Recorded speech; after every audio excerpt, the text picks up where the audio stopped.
Mas a evolução continua fazendo a proposta dela que as coisas aconteceram. Então eu gostaria de dar dois princípios apenas para avaliarmos: microevolução e macroevolução. Microevolução trata de uma mudança pequena dentro de uma mesma espécie. Macroevolução trata de uma espécie chegando a ser uma outra espécie, de uma surgindo uma outra. Só para termos uma ideia, aqui tem uma ilustração, você tem microevolução, são os répteis ali embaixo.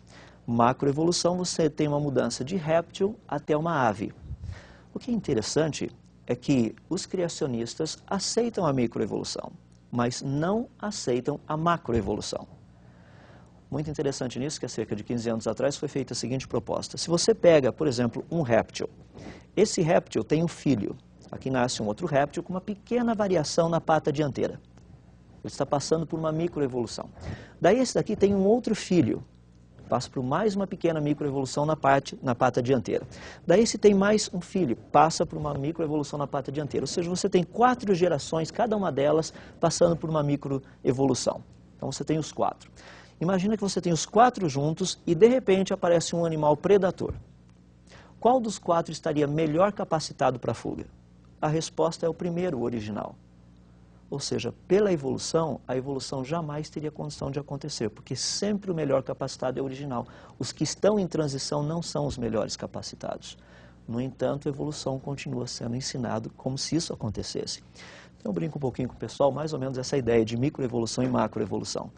Para aqueles que creem em microevolução, como vocês estão vendo, é a linha horizontal. Macroevolução, você teria que passar da linha horizontal para um sistema vertical. Ou seja, é só observar o pessoal de cima e o pessoal de baixo e ver como eles estão interrelacionados.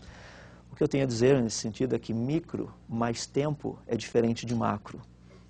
Ou seja, que muitas vezes a aparência é apenas mera coincidência. São pontos importantes a serem questionados. Dentro da própria variedade dos seres humanos, como explicar essa variedade de cores? Porventura a Bíblia não nos diz que todos vieram de um único casal, Adão e Eva? O que é interessante é que Eva foi o primeiro clone, foi feito de Adão. Só foi feita uma pequena mudança genética, Deus mostrando que haveria possibilidade não só de clonagem como de engenharia elétrica, engenharia genética, para que houvesse uma adaptação. Caso contrário, nós teríamos Adão e Estevão e não Adão e Eva. Ou seja, Deus fez uma pequena variação. Mas olha que coisa interessantíssima quando nós estudamos a questão da combinação de cores. A pergunta é qual seria, portanto, a cor do casal inicial, dado toda a variação de cores que nós temos no planeta a nível de raça humana. Isso nos é ensinado através da área de genética, trabalhando com a parte que nós temos do que nós chamamos de emão-eminho. Ou seja, você vai juntando esses vários fatores. O que é fantástico é que se você chega num ponto que você tem o negro e o branco, para você chegar nessas duas extremidades, Adão e Eva teriam que ter essa cor, praticamente que é a cor do solo, a cor da terra. É mais ou menos a cor do pele vermelho americano. Nesse caso, você teria condição de ter material genético tanto para produzir o negro quanto o branco. Se Adão e Eva fossem negros, jamais nós teríamos os brancos no planeta. Se eles fossem brancos, nós jamais teríamos os negros. E eles não eram de cores diferentes, porque Eva tinha o mesmo material genético de Adão. O que é interessante é que o nome Adão, no hebraico, significa da terra ou da cor da terra. Até nos pequenos detalhes, a gente vê como a boa ciência mostra claramente que a Bíblia tem toda a razão. Ela é coerente e é consistente. Não somente isso, dentro do contexto de vida, quando nós olhamos algumas coisas a nível de comparação, o criacionismo, por exemplo, propõe que Deus criou todas as coisas. A evolução diz que elas surgiram espontaneamente, que matéria inorgânica produziu vida. Mas existe uma lei, a lei da biogênese, que diz que vida gera vida. O embasamento está na proposta criacionista, que Deus, um ser vivo, criou seres vivos. Aonde está a base, no caso da teoria da evolução?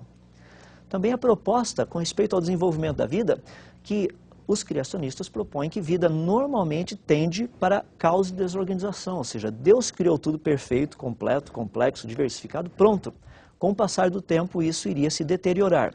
O evolucionismo propõe que não, diz que com o passar do tempo iria melhorar. O problema é que nós temos a segunda lei da termodinâmica, que diz que a tendência normal de todos os sistemas biológicos ou não, a tendência é de ir do complexo para o simples do melhor para o pior. A lei científica, mais uma vez, dá base para o criacionismo. Também a questão da propagação da vida. A proposta criacionista diz que os seres vivos são agrupados geneticamente em espécies distintas. A evolução propõe que de uma única espécie, ou de um único ser, foi surgindo outros e nós teríamos essa variedade de espécies. O grande problema é a lei de Mendel, que diz que mudanças genéticas ocorrem apenas dentro de um limite. Ou seja, não existe material genético sendo criado, existe apenas variação, mudança de posicionamento do material genético. Mais uma vez, a questão toda voltada.